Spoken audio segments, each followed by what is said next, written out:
नमस्कार व्यूअर्स, मैं हूं अमीश देवकन और आप देख रहे हैं देश का सबसे लोकप्रिय कार्यक्रम आर पार। राम नाम की महिमा देखिए व्यूअर्स, ये राम नाम की महिमा है। अभिवादन में राम राम, सुशासन में राम राज्य, दुविधा में राम जाने और दुख में भी हे राम या फिर हाय राम। यानी सनातन में श्रद्धा रखने वाला हर व्यक्ति और हर व्यक्ति के लिए जीवन के हर पल में और हर क्षण में श्री राम ही श्री राम है। लेकिन इन्हीं प्रभु श्री राम के नाम पर विपक्ष सियासत का हर दांव आजमा रहा है। प्राण प्रतिष्ठा के कार्यक्रम को बीजेपी और आरएसएस का इवेंट करार दे दिया जा रहा है। कार सेवकों पर गोली कांड को समाजवादी पार्टी के नेता जायज ठहरा रहे हैं और तो और प्राण प्रतिष्ठा के कार्यक्रम से पूरे के पूरे विपक्ष ने तो किनारा ही कर लिया है।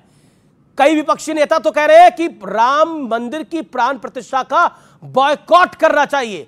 लेकिन बड़ा मुद्दा यह है कि इस वक्त देश की सियासत पूरी तरह से और देश का माहौल भी पूरी तरह से राममय हो गया है। कोई खुलकर अयोध्या और श्री राम के साथ है तो कोई विरोध का झंडा उठाकर खड़ा है। कोई प्राण प्रतिष्ठा के निमंत्रण को सिर माथे पे लगा रहा है तो कोई इस निमंत्रण को सिरे से ठुकरा रहा है। तो सवाल है कि क्या 2024 की चुनावी जंग भी प्रभु श्री राम के नाम पर लड़ी जाएगी?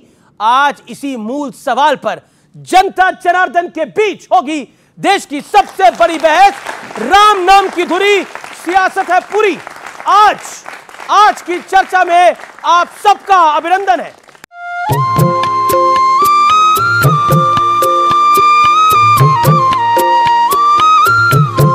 ये चीजें देखता हूं, मन को इतना संतोष होता है। आखिरकार रामलला अपने महल में पहुंच चुके हैं। अब बस 22 जनवरी का इंतजार है, जब प्राण प्रतिष्ठा के साथ रामलला पूरी तरह से विराजमान हो जाएंगे। आराध्य के दर्शन टेंट में करने की दशकों पुरानी पीड़ा अब दूर होने जा रही है।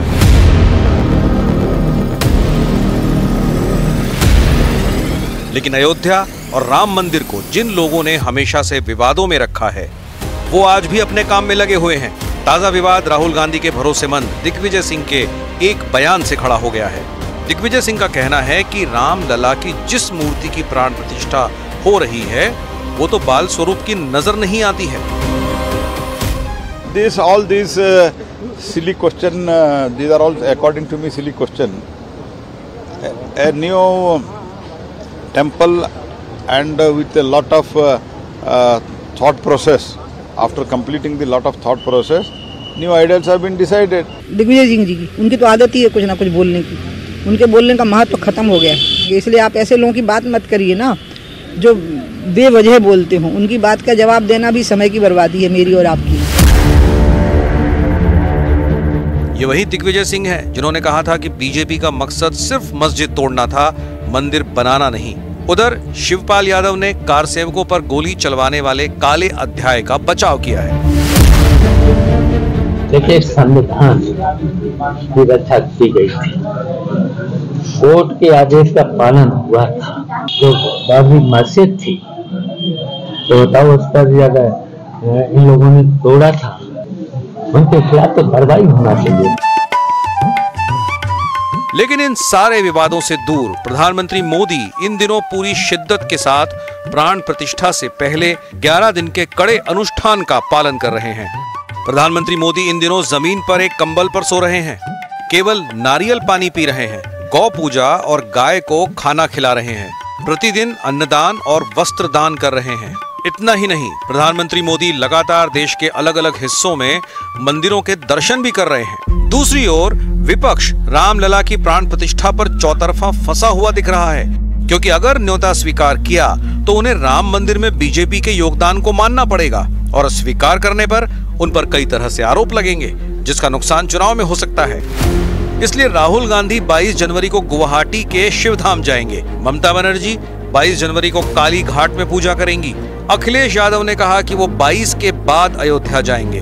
शरद पवार भी 22 के बाद जाने की बात कह चुके हैं। आप कब जाएंगे? आप कब जाएंगे राम मंदिर? जब भगवान बुलाएंगे।